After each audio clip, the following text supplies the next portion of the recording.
Тили-тили бом, закрой глаза скорее. Кто-то ходит за окном и стучится в двери. Он идет, он уже близко.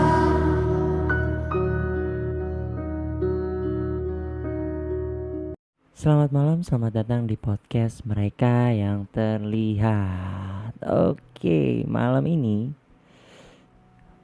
gue ditemenin lagi sama istri gue, Uci. Halo, selamat Iya. malam semuanya. Oke, nah yang sekarang Iya. kita mau ceritain cerita dari siapa nih? Dari Kak Tanti dulu kali ya. Oh ya, dari kakak ya. Iya, kakak ipar. Nah, cerita ini dia ngirim via WhatsApp ke gua. Tepat setelah dia denger episode kedua ya, iya, Nah, episode kedua. kedua. Dia tertarik juga. Alhamdulillah. Aku apa kamu yang baca ini? Kamu aja. Aku yang baca ini. Sebentar. Nih. Jadi ini cerita yang dialamin sama kakak gue di rumah gue yang lama di Bekasi Utara. Nah, dia bilang gini, gue mau cerita sedikit nih tentang apa yang gue alamin waktu gue lagi hamil sekitar 8-9 bulan, hamil anak pertama, si Nindi itu. Gue sama nyokap ada rencana mau bikin kamar belakang, jadi dapur itu sedikit dilebarin biar ada ruang buat kamar, atau paling enggak buat naruh-naruh barang gak kepake deh, kata dia gitu. Nah, saat itu gue ngobrol sama ibu siang. Pas malamnya gue mimpi tuh ada cewek cantik, terus dia bilang sama gue, tolong jangan bikin ruang di belakang karena itu rumah saya. Dan di mimpi gue itu jelas banget kelihatan ada 2 kuburan Di belakang itu. di belakang. Nah, ada 2 kuburan tepat di antara rumah aku sama rumah yang samping, rumah yang si Ibu tuh. Yang kosong itu ya. Iya. Iya. Nah, terus setelah dengar kayak gitu, dia bilang sama ibu, nah, mungkin jangan dibangun kali, jangan dibangun ruangan karena aku dimimpiin tuh kayak gitu. Gitu, cuman nggak digubris tuh sama ibu. Wah udahlah biarin, nggak apa-apa gitu. Iya. Nah, Mikirnya cuma mimpi kali ya. iya mungkin mikirnya cuma mimpi. Pikir positif aja mungkin. Nah, terus setelah 3 bulan si Nindi lahir, setelah 3 bulan kakak gua lahir tuh, lahiran maksudnya bukan lahir. Nah, dia balik lagi kerja kan. Dia balik lagi kerja, kata dia. Ibu tetap tuh kekeh mau dibuat Yang di belakang. yang di belakang. Nah, ya udah akhirnya dia buat deh. Kata kakak, waktu itu aku tuh lagi sibuk-sibuknya sama Jazil, jadi ngontrak di rumah lain. Nah, setelah itu dia bilang kalau waktu dia lagi kerja, ibu bilang nih sama dia, ngabarin dia, ini anak kamu nangis terus, tapi matanya melihatnya ke atas dan gak keluar air mata. Wah, kayaknya waktu kayak Izar di Cikarang tuh kayak gitu. Iya, ya sih? pernah tuh di Izar waktu di rumah Cikarang juga pernah tuh waktu itu kan. Bener banget tuh kayak gitu. Nah, terus kakak gue bingung dong. Dia pulang akhirnya. Pas dia sampai rumah, itu masih tuh kejadian kayak gitu, Be. Masih nangis. tuh, masih nangis sampai dia tuh dehidrasi, kata ibu sampai benar-benar pucat, akhirnya dibawa ke rumah sakit, ke Ana Medika waktu itu kalau nggak salah, Bekasi. Nah, di sana diinfus tuh.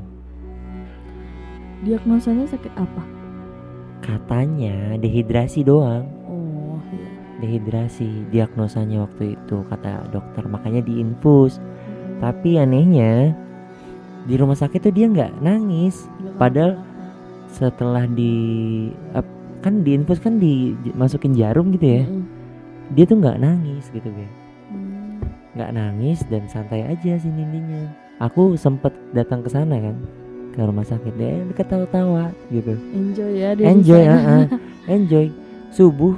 Setelah subuh pulang tuh dia ke rumah, nangis lagi. Oh berarti cuma semalaman doang ya di sana? Semalam doang. Cuman dehidrasi.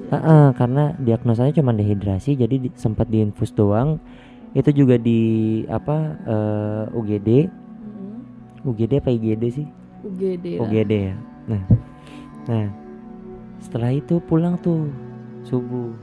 Aku pulang juga tuh ke rumah, ikut. Dia masih tetap nangis kayak gitu. Pas sampai rumah nangis lagi, ngeliatnya ke atas lagi, terus nggak keluar air mata. Nangis. Itu posisinya di mana? Di kamar belakang itu? Enggak, jadi kamar belakang itu kan tadinya pengen dijadiin kamar sebenarnya, tapi waktu itu udah jadi ruangannya, tapi belum dijadiin kamar, cuman dimasukin bekas tempat tidur aku yang lama di situ sama barang-barang dah di situ tuh. Nah, Nindi itu di kamarnya dia. Iya, maksudnya kamar ibu. kakak itu. Kamar kakak. Nah, di situ tuh nangis terus. Pokoknya masih di dalam daerah rumah dia pasti nangis. Walaupun di ruang tamu. Di ruang tamu. Kan soalnya pertama kali dia pulang itu di ruang tamu dulu tidurnya. Di ruang tamu aku kan bukan ruang tamu ya, ruang TV situ tuh ada tempat tidur kan di situ.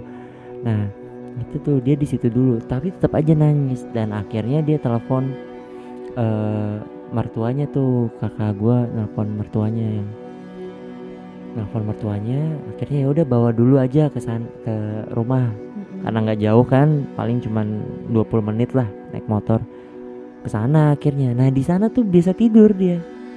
Nindi tidur nyenyak tanpa nangis. Nah, abis itu ibu telepon Ua yang di Garut. Andalan.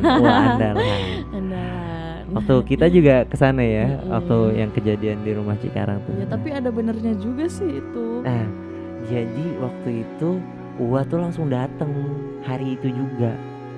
Hari itu juga Ua datang malam sampai kan dari Garut, karena dari Garut malam sampai, akhirnya Ua tuh bawa garam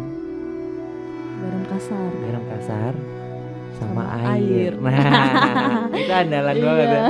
Nah, jadi di ruangan yang baru itu sedapur itu tuh dipelin.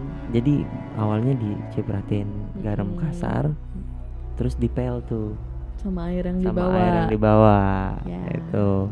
Nah, abis itu besoknya Nindi pulang lagi ke rumah dan nggak kenapa-napa. Berarti manjur juga itu ya. Nah, itu maksudnya ini emang dia udah sehat, miminya udah sehat atau gimana. Tapi menurut kepercayaan ya, aku juga percaya ya, kalau mungkin mimpinya kakak itu adalah pesan.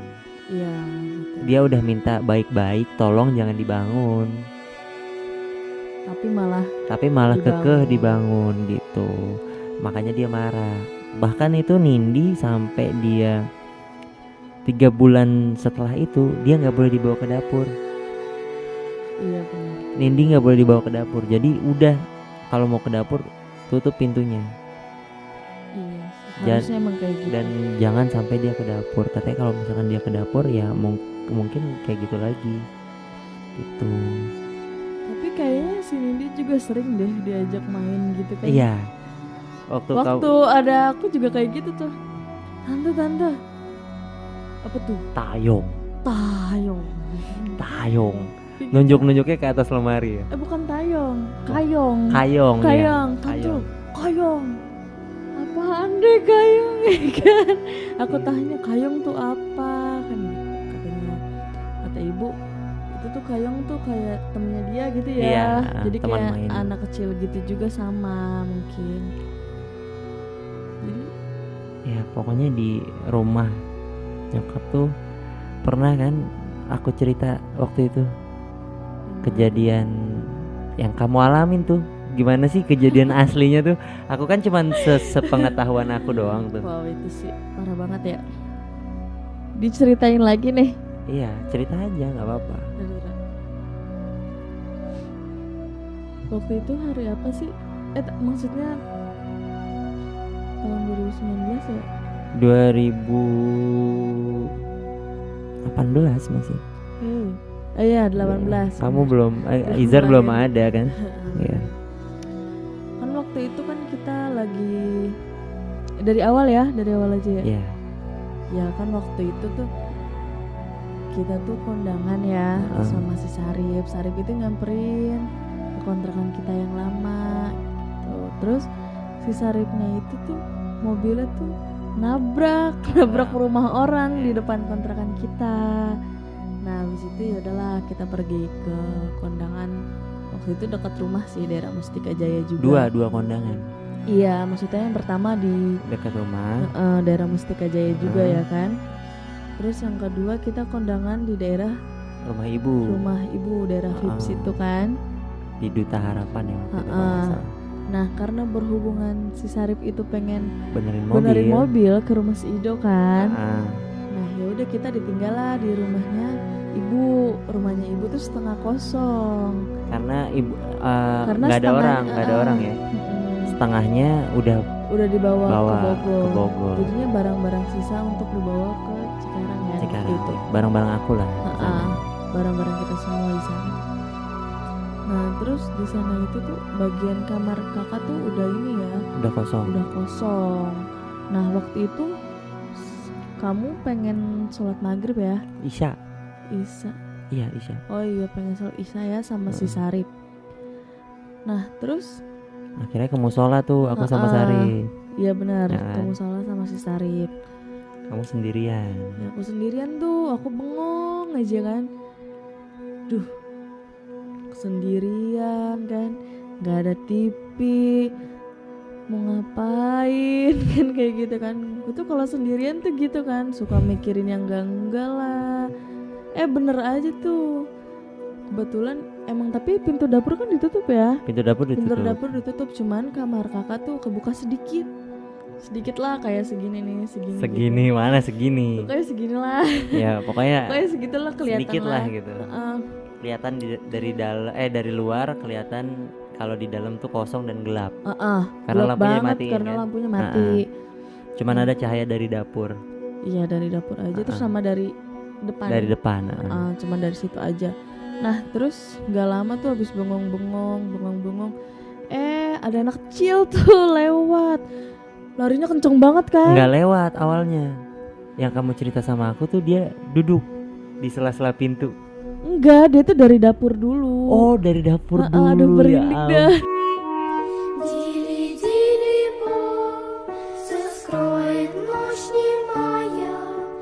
За тобой